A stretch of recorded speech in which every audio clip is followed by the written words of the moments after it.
Pause for a moment. Before you scroll past, ask yourself one thing, something that might change the way you see the world forever. Do you believe that being good will keep you safe? That kindness will protect you from pain? That honesty will earn respect and generosity will build loyalty? If your answer is yes, then perhaps you're about to face one of the most dangerous lies society has ever planted in the human mind. Since childhood, we've been taught, just live well, and good things will come. But then we grow up and discover that the world doesn't run on fairness, it runs on human survival instincts. You can be honest and still be doubted. You can try your best and still be forgotten. You can act with sincerity and still be betrayed. Not because you're not good enough, but because kindness is not a shield. It's a flame. It warms, but it can also burn the one who carries it. Machiavelli, the thinker who observed both kings and traitors, saw this long ago. He witnessed compassionate rulers being overthrown and kind people destroyed by those they helped. And he wrote it all down. Today, you will learn the true price of kindness. Because in a world full of wolves, being a sheep doesn't make you loved, it makes you dinner. And if you truly want to understand, then this is where we begin. Think about the kindest person you've ever known, the one who always helps, always listens, and always shows up when others need them. Now ask yourself, are they truly respected or merely used? Here's the uncomfortable truth. Kindness doesn't always bring safety. It often makes you an effortless target. When you're always available, people begin to expect it. When you always say, "It's okay," they start believing you'll always mean it. They no longer see you as strong, only as pliable, agreeable, and easy to take advantage of. The one who always helps becomes the one who carries the burden. The one who always yields becomes the one who is overlooked. At work, you stay late the most, yet you're not the one who becomes recognized. In relationships, you endure the most, yet you're considered less desirable. Not because you're not strong enough, but because kindness without boundaries slowly loses its value. When others can predict that you won't fight back, you become invisible in the hierarchy of power. I once knew a remarkable manager. He always took responsibility for the team and always put everyone's needs before his own. But when it came time for promotion, the chosen one was someone else. Someone who knew when to say no, who knew how to draw clear lines. Because in the eyes of the world, the overly gentle are the ones who can be overlooked, and those who are always ready to sacrifice are not feared, they're replaceable. Niccolomachiavelli once wrote, "The lion cannot avoid traps, the fox cannot fight wolves, therefore the wise must be both lion and fox. If you are only beneficial, you're just a sheep among wolves, but if you learn to understand people and define your limits, you become the shepherd, the one who can be both kind and untouchable." There's a paradox few dare to speak of. The more you give, the less people appreciate. At first, your help makes them grateful. The second time, they feel thankful. But by the 10th time, they begin to see it as something they deserve. And when you finally stop, they call you selfish. That is the trap of generosity. What once made you beloved slowly turns into the chain that binds you to others' expectations. You help a friend a few times and they say thank you. Help a few more times and they stop saying it. And one day, when you're tired and refused, they look at you as if you've changed. Humans have a psychological mechanism called hedonic adaptation. We quickly get used to good things, and once they become constant, we no longer recognize them as blessings. They resemble a child whose parents provide them with everything they desire. At first, they're pleased. Then slowly, that happiness fades. The new phone becomes merely what I should have had. And when the parents say no, the child grows angry, no longer seeing love, only the absence of what they've grown used to receiving. This happens in every adult relationship as well. At work, if you always stay late, people simply assume it's your duty. In friendship, if you're always the one who pays, you're no longer generous, you're just the one who covers the bill. Repeated kindness loses its effect because abundance destroys value. Machiavelli once wrote, "Benefits should be given little by little so that people may feel them more deeply." Understand this: scarcity is not stinginess. It involves valuing your kindness appropriately when you give. You don't need to stop giving. You just need to learn to give to the right person at the right time in the right measure. Because if you give endlessly, the only thing that will run out is you. There is a truth that many good people will feel hurt hearing. Society doesn't care how truly good you are. It only cares whether you appear to be good. This world runs on image, not essence. People cannot read each other's hearts. They only observe behavior and judge with their eyes. And that is precisely why so many kind people are misunderstood. While the skillful ones are praised as good, you can be honest to the point of bluntness, and people will call you cold. You can be direct out of sincerity, and they will say you're insensitive. Meanwhile, the one who smiles at the right time and says sweet words in the right place is considered the model of virtue. It's not because the world is fake, but people believe in surfaces before they can understand depth. That is why Machiavelli said, "Everyone sees what you appear to be, but few know what you really are." He wasn't promoting deceit. He was pointing out a harsh reality. To maintain influence, you must know when to wear the mask. Like a doctor who sometimes must cut open the skin to save a life, an act that looks cruel, but in essence, it is compassion at its highest form. A leader is the same. Occasionally, they must say no to protect the team. Occasionally, they must make tough decisions to preserve fairness. And sometimes they must accept being misunderstood for choosing what is right over what is pleasing. That is not hypocrisy. It is strategic morality. Remember this: the wise do not display all of their gentleness. They know when to be soft and connect, and when to be firm to be respected. Because if you only show people your good side without your strong one, the world will mistake you for being weak. And in that moment, your kindness will no longer be light. It will become a faint target in the storm. Think of kindness as a source of energy. Each time you help someone, a portion of that energy is given away. But what most people forget is, your energy is not infinite. Time, attention, emotion, strength, all of them have limits. Yet good people often refuse to believe that. They keep giving, keep trying, keep enduring until they no longer have enough breath left to stand. And then they ask themselves, why do I feel so empty, even though I've always been kind? The answer is simple. You've traded your life force for someone else's survival, just like on an airplane. You're always told, put on your own oxygen mask first before helping others.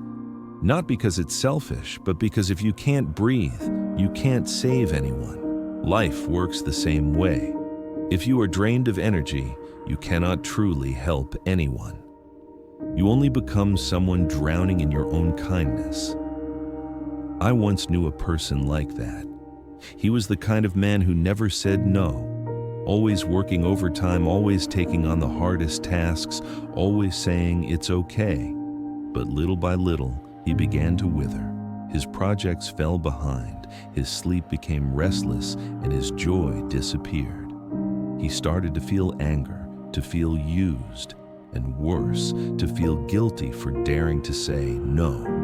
That is the most dangerous part of kindness. It makes you believe that if you stop to protect yourself, you're betraying others. But the truth is this: when you are exhausted, you are no longer the helper. You are the one who needs saving. Machiavelli once said, "He who wishes to be obeyed must know how to command."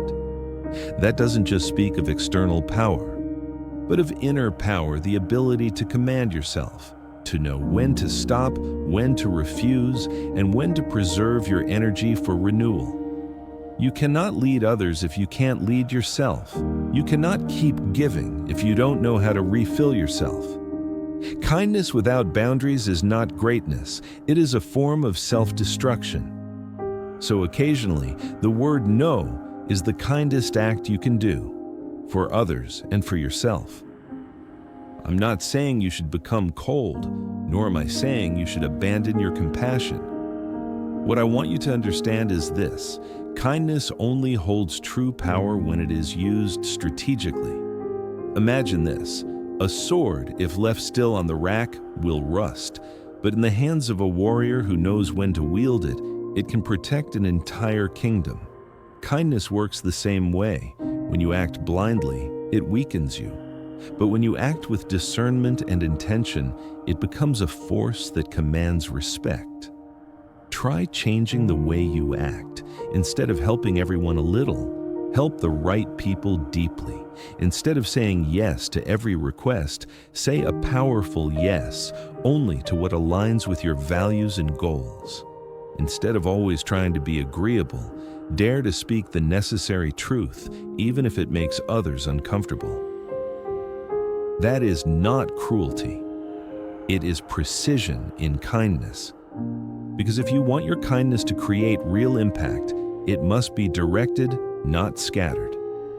Before every request, pause and ask yourself 3 questions. Does this align with my values and goals? Can I do this without harming myself? Is this person genuinely appreciative of what I'm about to do? If all 3 answers are yes, give wholeheartedly. If even one is no, step back. Refusal does not make you less kind. It makes your kindness more valuable. Machiavelli once wrote, "Promises are made for the past, but breaking them may sometimes be necessary for the present." Not to justify deceit, but to remind us that what is right at one time may be wrong at another. Blind kindness can destroy the future, but wise kindness can transform the world. Because in the end, the purpose of compassion is not to be loved, but to make a real impact. And when you learn to use kindness as a strategy, you are no longer just a good person. You become a powerful one. There is something you need to know. Human gratitude does not last forever. It may sound painful, but it's true. What once moved them deeply will one day become something they take for granted. You help someone the first time, and they feel grateful. The second time, they feel appreciative. By the third time, they begin to expect it. And by the fourth, if you stop helping, they look at you with disappointment, as if you've betrayed them. This isn't evil. It's simply the natural psychology of human adaptation. We get used to good things rapidly. When goodness repeats, it fades from sight. Think about a neighbor you once helped move. The first time, they thanked you warmly. The second time, they said, "You're so kind." By the third, they just smiled, as if it were nothing unusual. And by the fourth, if you were busy, they'd say, "Why didn't you help this time?" We all want to be appreciated, but kindness doesn't create lasting recognition. It creates habit. And when people become used to your presence, they forget that it was ever a choice. In relationships, such an approach is even more dangerous than we think. The one who always endures becomes the one who should endure. The one who's always willing to help becomes the one responsible for helping. And when they grow tired, they stop. Society doesn't say they've sacrificed too much. It says they've changed. That is the illusion of gratitude. We believe that the more we give, the more others will cherish us. But the truth is, the more we give, the more we cause them to forget the value of what's been given. Machiavelli once wrote, "Men judge more by their eyes than by their hands. They see what you do today more clearly than what you did yesterday." Thus, old kindness fades from memory, and only your most recent action remains as their measure of you. The price of kindness is often forgetfulness. But once you understand this law, you will no longer feel bitter. You'll realize that no one truly remembers your good deeds forever, because their memory is not programmed to hold gratitude, but to adapt to benefit. And when you see that clearly, you'll learn to give with limits so that others not only receive, but also learn to remember. Have you ever wondered why people still judge you, even when you're sincere, even when all you wanted was to help? It's simple. The world doesn't live inside your heart. It lives inside the consequences of your actions. Even if your intentions are pure, but if the outcome hurts someone, they will remember the outcome, not the intention. A father punishes a child for teaching discipline. However, if he lacks the knowledge or skills to teach effectively, he instills fear rather than fostering growth. A boss chooses to remain silent in order to maintain harmony, and as a result, his entire team falls apart.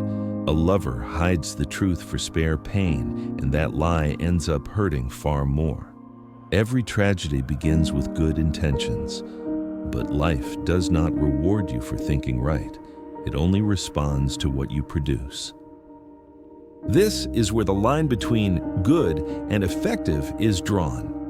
The good person wants to be loved. The effective person wants to create change. And sometimes, to create change, you must embrace the possibility of misinterpretation. Students may dislike a strict teacher, but that very discipline strengthens them. A firm leader may be called difficult, but he is often the one who saves the entire team from collapse. So if you choose to be good just to be loved, you will incur the cost of mediocrity.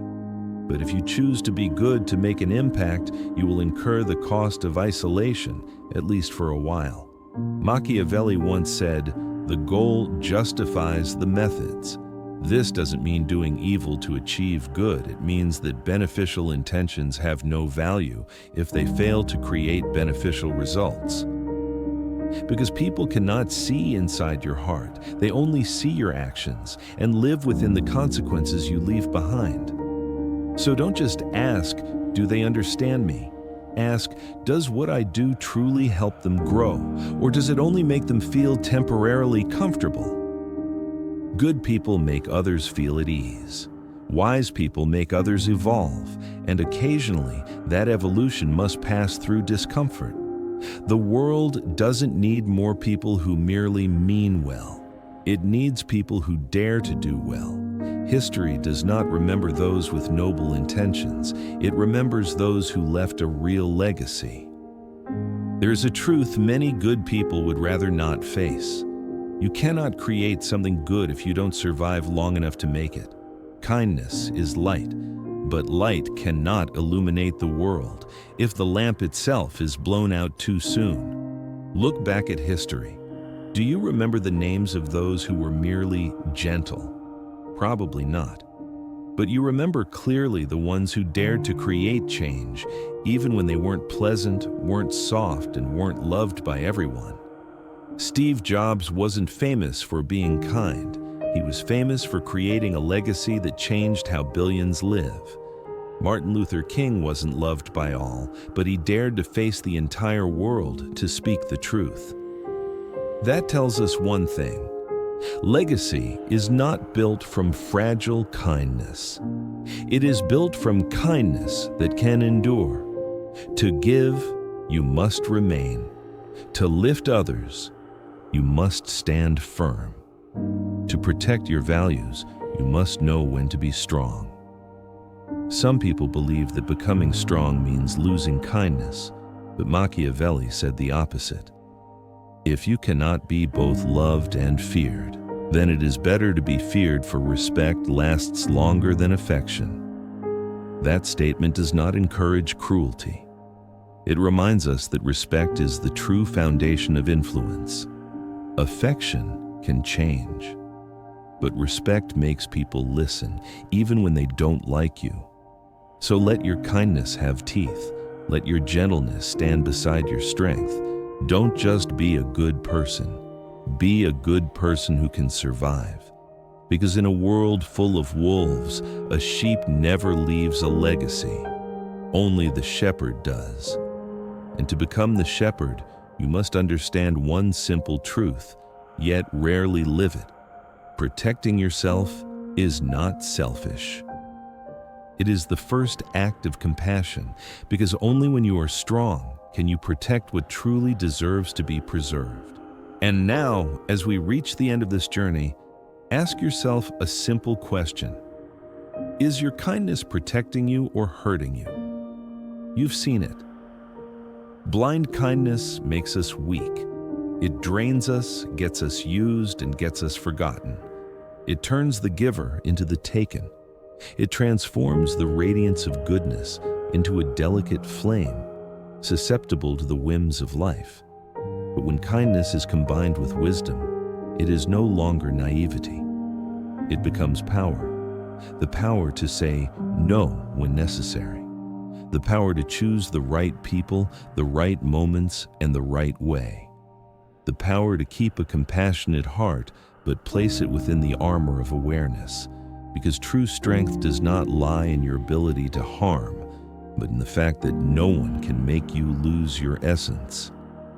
That is the highest form of kindness, not softness, not martyrdom, but clarity in knowing when to be gentle and when to stand firm. Machiavelli once said, "Kindness without protection leads to tragedy." Remember that. The world doesn't need more souls worn down by giving too much. It needs those who can preserve their light and know how to use it to guide others. Your kindness is not a weakness. It only becomes weak when you let it be controlled. But when you learn to control it, your kindness becomes a weapon that harms no one, but commands respect from everyone. And then you will understand. You don't need to become a wolf to survive. You just need to learn to be the shepherd, the one who uses wisdom, compassion, and awareness to protect the flock. The world doesn't need you to change your nature, only to stay conscious when you use it. Because in a chaotic world, the greatest power does not come from the strong, but from those who know how to do good without losing themselves. Thank you for watching, and I'll see you in the next video.